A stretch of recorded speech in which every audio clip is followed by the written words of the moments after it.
Hi everybody, Mike Reese here for Martial Arts Chat. I just was checking some things out, and I decided that today, there's some news that I was just trying to look up and see things, and there's one piece of news that it's not so much for like the news in itself, because the guy, I don't even know who the guy is, and it's mainly because he's a big star for Bollywood, which is India type superstar kind of thing, and I'm not sure who he is, but what he's doing is interesting, and I kind of want to just throw it out here. But at the same time, I just got a couple pieces of news. There's one thing I think is ridiculous. The second thing is just because of the frame of mind, what he's doing. So the first thing is it's Kung Fu on stage. That's right. The Dragon returns on theater stage. So you're going to have Bruce Lee being portrayed on stage. So dancing with Kung Fu. Interestingly enough, isn't that how so many of these guys got started anyway? Jackie Chan, he was part of the Chinese theater, the opera theater that they were in, and all that came from him and Sammo Hung and all that stuff. So it's interesting how that's all coming around.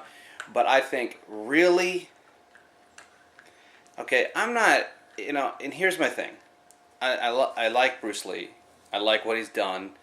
I like his thoughts. I like what he was doing. I do like the pattern of thinking that he was on, and I do think, but you know what, guys? He's a man. So what if he was a phenom? A physical phenomenon of physical prowess that he's excelled at. He's completely agile. He's very intelligent. That's great, but he's a man. We need to put his life in theater? Come on, are you serious? I think there's just got to be a point in time where we just let go and remember that it was just a man. He was a man. He did some awesome stuff, cool for him, but it obviously took away from martial artists in that day. It made everybody realize, or made everybody think on a different pattern, which was good, but at the same time it took away from people who were doing it right the first time as it was. So it has nothing to do with his skill or anything like that. I think he was incredibly skilled. I think the man would still be incredible to this day. I still do.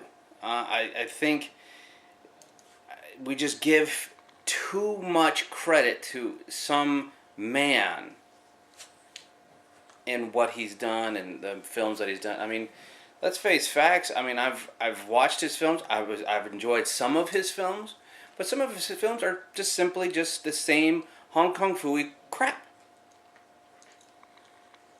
that everyone's grown accustomed to. And, people are going to fault me for that, but I don't really care because it's my opinion. You can have your opinion. I mean, some people are going to love Bruce Lee. They love Bruce Lee. And I'm not hating Bruce Lee. I just look at him, he's a man, okay? He's a guy. You don't need theater. I don't know, maybe you think he needs theater. Comment below, and say whether or not you believe that there should be a theatrical production of Return of the Dragon. I mean, come on, guys. So no, getting away from that, there's just that point. That's just one point I just want to do, because I don't want to go off on too much of a tangent on that, because it is my personal point of view. That's my personal opinion.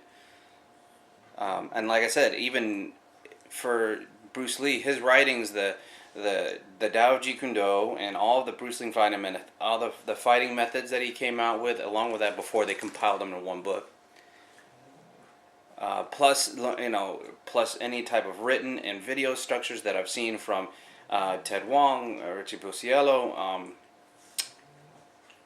Dan Inosanto, any of these guys, Jerry Petit, Tim Tackett, David Bremer, rest in peace. But the fact is these guys were a lot of them were in injunction to that. And there was even one, Dan Inosanto said he even had a guy that was over him. And it was funny because I don't see a lot of his work. But these other guys, I see a lot of their work. And if you compile it together, I think you have an essence of who Bruce Lee was, and that kind of a situation. So, but they did a lot of great work, and I think he's done some great work.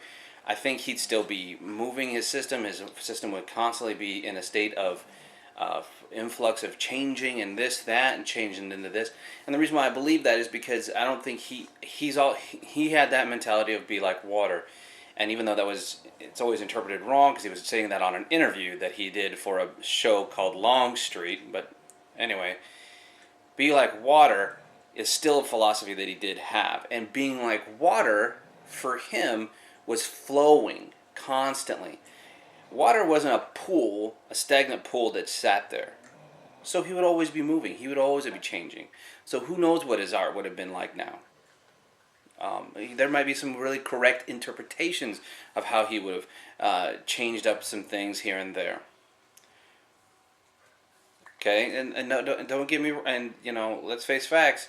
Even his daughter is on record with Boss Rutan saying, and he asked her the question, "Do you think he would have partaken in MMA?" She said she goes, "I believe he'd be a huge fan of it. I think he would have been watching it and thought he'd been a huge fan, but I do not believe he would have partaken in it because that was not his way of things. That was not what he was training for. He did not train for sport. He trained to fight, which for him was a completely different aspect, and that was the thing. And then did we get in that position? Sporting versus this, then is there anyone really proven? He proved his stuff for everyone to see. So, I mean, really. But anyways, getting away from all that, I don't think that you need a theater production of anything for Bruce Lee. I just don't think so. I think that's ridiculous. I think it's silly. I really do. Now, hey, if people can go and pay and watch it, they're going to make it. You know what I mean? That's just the facts. So, now the thing that I know that maybe not everybody does, but maybe some people will. I don't know. But Bollywood star Akshay Kumar launches a free self-defense training for women. He got into like movies, I guess, like in the Indian productions. He got into movies and all that stuff. Got into become a real big star. And the first thing he did was training someone in martial arts. That's what he did. And now he's like this big star, I guess. But now he's doing some free lessons for women self-defense. I sit back and I think of that. Now, the aspect of this, it wasn't because I think everybody knows who he is. I think the aspect of this is more of a, isn't that what people should be doing with their stardom? I think of Donnie Yen, Will Yun Lee, Ray Park. I think of Chuck Norris. I think of Wesley Snipes even, who is a genuine martial artist. I think of all these people, and I think of, why are they not doing certain sessions like this? And I'm thinking, not so much Wesley Snipes, but some people that are martial artists before they were actors. Why are they not going out there, taking their stardom, taking their fame, taking their money, and just saying, screw it, I want to do some free lessons for some people? Notoriety alone would be getting some free press, good press for them, doing something that would help their community, that help the people around them. I think that would be a brilliant idea. And the fact that they don't do this, and this guy is, I think, should be something that some of these guys should look at. I think they should look at this guy and say, this Akshay guy, he's doing something, and I'm impressed. I'm impressed with what he's doing, because this is really good. He's actually serving a purpose, not just taking what he has and not giving it to anybody. This guy's taking what he has, what he shows on screen, and then he's going, hey, no, we're going to do some real practical stuff, and we're going to do some martial arts, and I'm going to give it away for free. And I know some people say, hey, what do you do for free? Not everybody respects it. Who cares? If you have the money, who cares if they're going to pay me for it, if they respect what I'm doing? I guarantee if you're just selling free, if you just go out there with free self-defense and you already have a name, you're going to have people anyway. And people are going to respect it because of your name. I'm not talking about some unknown person or anything like that. There are people who just respect what they're finding out because of who you are. So, and even if you have it, even when people buy it, even when people are paying you their tuition, they don't care either. They don't have any more respect for it than if they got it for free. Okay, why? Because then they have a mentality of this: if I get it for free, ooh, well, it's mine. I'll just do what I want with it. I don't care. It was a gift and whatever. Some people take it and say, ooh, it's a precious thing. I need to, I got it for free. This was time. This was money. This was whatever it was out of their way, and they keep it and they hold it as a precious item. Some people take their stuff that they buy and they say, ooh, this is precious. I bought this. This is mine. I don't want to ruin it. I want to make sure. Some people take that and they buy it and they say, it's mine. I can do what I want with it. If I break it, I break it. I don't care. So I think you got a catch-22 here. I think this is a sword that swings both ways. It doesn't matter whether or not you own it or not. I think it's just a matter of respect, period. It's a matter of people respecting anything. So it has nothing to do with it. You can't respect it if they give it for free. That's a bunch of bunk. People are people, and people are going to do whatever they want. Okay, and they're gonna think of it one way or another, and it all lies on respect and how they're respecting their items, and if you're teaching properly, and if they're learning properly, if these are proper things. So let's get all that out of the way right now. Okay, now the next one is more of a question, because I know this is about Ronda Rousey's next opponent. Now, her next opponent is Alexis Davis. I'm pretty sure Rousey's going to beat Alexis. I've seen some of Alexis's fights. She's an impressive fighter, but she's not so impressive that I would put her in that I would not think that Ronda Rousey couldn't beat her. And I say that because I've seen the skill of Ronda Rousey versus people that are higher up. And but Alexis Davis has beaten Miesha Tate as well. She's beaten some top female fighters out there, and I'm thinking, well, we'll see. But this question here, obviously everybody's like, well, that just debunks all this. But her and Dana White were both on record of saying that they believe Gina Carrano should have a title shot if she comes back to fighting, period. That is a huge publicity thing, in my opinion, okay? That's just making money. Now, to me, that has no bearing. Gina Carrano has been out of the fight game so long. I'm not saying that her skill set's lost, but she would have to train very hard to get with somebody who is training constantly, like Ronda is right now, for professional fighting. She's not been professional fighting for a while. She's been in movies. That'll soften you up a bit, okay? She's been doing TV and movie stuff. I'm not saying that she's not skilled. I'm saying she is a skilled fighter because she's a very skilled fighter. She has very good technical ability when it comes to, stand-up fighting. And she can kick butt. I think she'd be screwed on her ground game, but I think she's working on that here and there.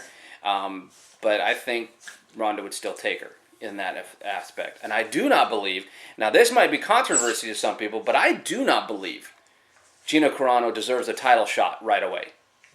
I don't believe that at all. I believe if she comes back to the fights, she needs to go in and she needs to fight other people just like other people. And don't say she's this big, this person that made the way and did all this and pioneer. Even if she was, she left the fight game. You still have people like Shayna Baszler. You still have people like Roxanne. I can't remember all their names. But they had a whole league of these women who have paved the way. That have been doing this for 15 years or more. They had them on Tough 8, episode 8, on that season 18. She had them on there. They had women who paved the way. These are the ones that have still fought and they're still fighting to this day. They're not doing something other than doing what they thought they needed to do. That's just them. They're fighting, and that's what they are. They're fighters, and that's how they're going to make their money. That's how they want to make their money, and that's how they want to do things. I do not believe that they should not deserve a chance to fight Ronda any less than Gina Carrano.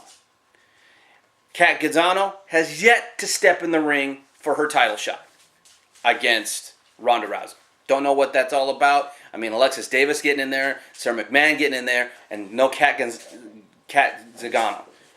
Don't know what that's about. And then you still have people who say that Chris Cyborg is the best out there, and she needs to be fighting Chris Cyborg. Well, if that's the case, then why are we not setting up that fight? And then that's the whole purpose here. Who do you guys think that she should really fight? Who do you think should she really challenge? And do you believe Gina Carrano deserves a title shot immediately as in there, even though there's people in there who are just as talented, just as good, and have been doing this longer, and even or just as long, and have not left?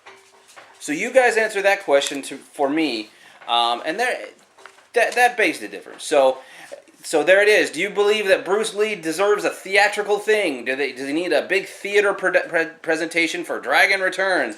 Do you think people with Hollywood names should be out there, if they're martial artists first, or even if they're just martial artists and actors, do you believe that they should be out there taking their name and doing something free for the community, like giving free self-defense? And the last thing, who do you think Ronda Rousey's opponent should be?